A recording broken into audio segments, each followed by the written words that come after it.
Bonjour belle âme, j'espère que tu vas bien. Je fais la suite de la vidéo où je pose la question « Est-ce que tout dépend de nous ?» Et tu as dû cerner en effet que ce qu'il dépend de nous dans les situations, c'est le regard que l'on pose dessus par rapport aux influences de notre passé. Et puis, ça dépend en effet du degré de responsabilité que l'on a dans le conflit ou dans la situation difficile aussi. Désolée, j'ai un petit chien là qui décidait aussi de participer. Je dirais que tout ça, en effet, tu peux le dire, c'est facile à dire, mais pas facile à faire. Ça, je comprends parfaitement, parce que quand on me le disait, on me conseillait « Regarde la situation, fais attention par rapport à ton passé. » Tu peux y mettre des croyances, tu peux y mettre des blessures aussi dans le regard que tu poses sur l'événement. Je le sais, c'est loin d'être quelque chose de simple à faire. Mais tu sais bien, moi, mes vidéos, là, quand je me pose avec toi, c'est vraiment dans l'idée, en fait, d'échanger et de cheminer ensemble. Car j'apprends toujours à ce niveau-là aussi. Alors, le chemin antérieur par rapport à l'événement, par rapport à ce qu'il provoque sur nous, par rapport à la réaction, puis la réponse à cet événement, il peut se passer beaucoup de temps. Et c'est en ça que je te pose la question là de la culpabilité, de la notion de culpabilité. Est-elle vraiment nécessaire, cette notion de culpabilité, face aux événements? Parce qu'en effet, les êtres humains sont très forts, mais sont très forts pour se culpabiliser. Et c'est toute la nuance, en fait, entre la prise de responsabilité par rapport à ses actes, par rapport à ce que l'on dit, et la culpabilité d'avoir bien fait ou mal fait. Enfin, c'est surtout mal fait. Donc cette culpabilité d'avoir mal fait la situation. Et en ça, il y a un cheminement intérieur qui est très complexe. C'est pas quelque chose qu'on arrive à faire comme ça. Quand il y a la situation difficile, on fait pas et on a la réponse tout de suite et tout va bien. Bien sûr que non. Il y a l'événement. On va déjà passer par les émotions qui nous envahissent face à lui. On va passer aussi par peut-être des éléments de souffrance, des moments de souffrance en lien avec notre passé. On va peut-être avoir besoin de s'isoler, on va peut-être avoir besoin de parler beaucoup, suivant comment on l'est, quelle est la situation aussi, si on se sent parler. Dans les deux situations, on va peut-être être un peu à ras de terre, en fait.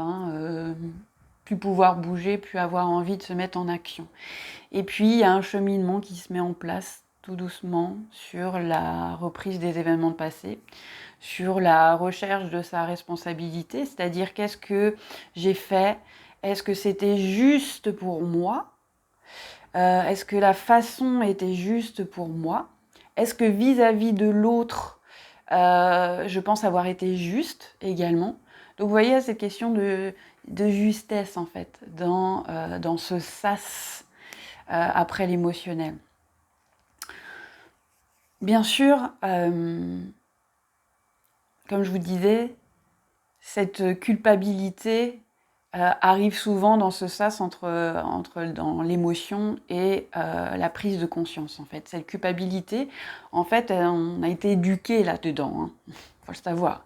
Notre société a véhiculé beaucoup de croyances limitantes sur le fait que l'on devait des choses, qu'il y avait des choses qui n'étaient pas à faire, qu'il y a des choses qui sont pas belles à faire, ou des mots pas beaux à dire, ou que la colère, ça se fait pas.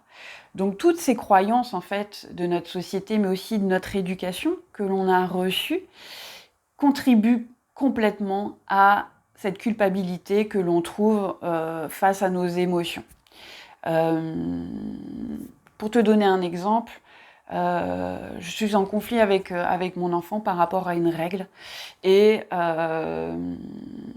plutôt que, après avoir répété plusieurs fois que c'était pas possible, je me mets à crier, je m'énerve, et en ça, tout se pose, tout le monde s'isole, mais moi, je me sens en plein dans la culpabilité parce que je sais que j'aurais pu faire autrement, j'aurais peut-être dû dire autre chose, que me laisser envahir par la colère, c'est vraiment moche, c'est pas beau, c'est pas la bonne façon de dire à son enfant les choses.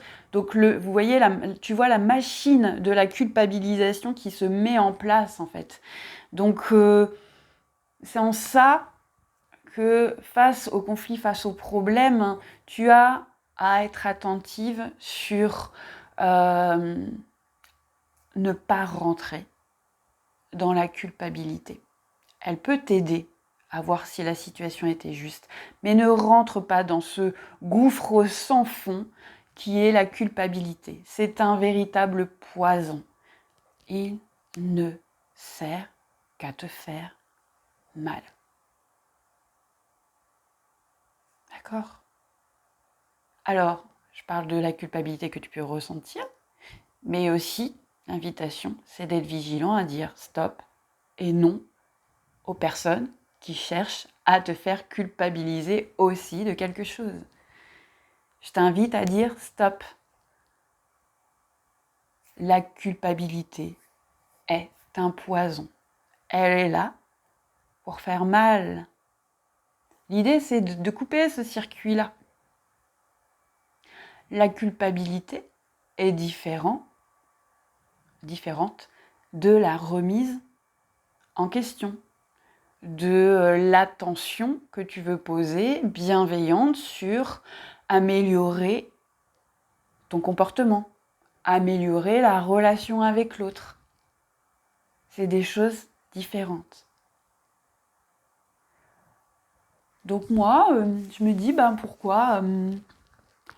pourquoi inviter la culpabilité dans notre vie quand il se passe des choses difficiles ? À quoi elle nous sert ? Pour moi, au vu de mon expérience, je dirais à rien, à part se faire mal soi-même. Donc, par rapport à cette question, est-ce que tout dépend de nous ? Quand on est bien dans une situation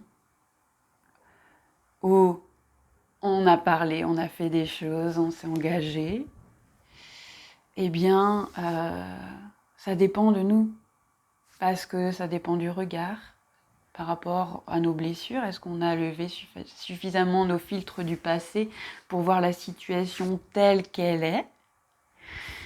Est-ce que tu as délogé la culpabilité de ce qui se fait, de ce qui se fait pas, de ce qui est pas bien dans la situation ? Est-ce que tu as évalué ton degré de responsabilité en effet par rapport à la situation ? Je pense qu'en effet, on a des clés importantes pour cheminer dans notre vie, créer ce que l'on souhaite, créer une vie épanouissante pour nous et contribuer, servir aux autres. Donc, chemine avec ça. Et moi, je suis prête à échanger sur le sujet avec toi, avec bienveillance. Et puis, si ça soulève des questions, n'hésite pas. Je suis là, je suis à ton écoute. Je te souhaite une belle journée et on se dit à la semaine prochaine, à lundi prochain. Belle journée, belle âme.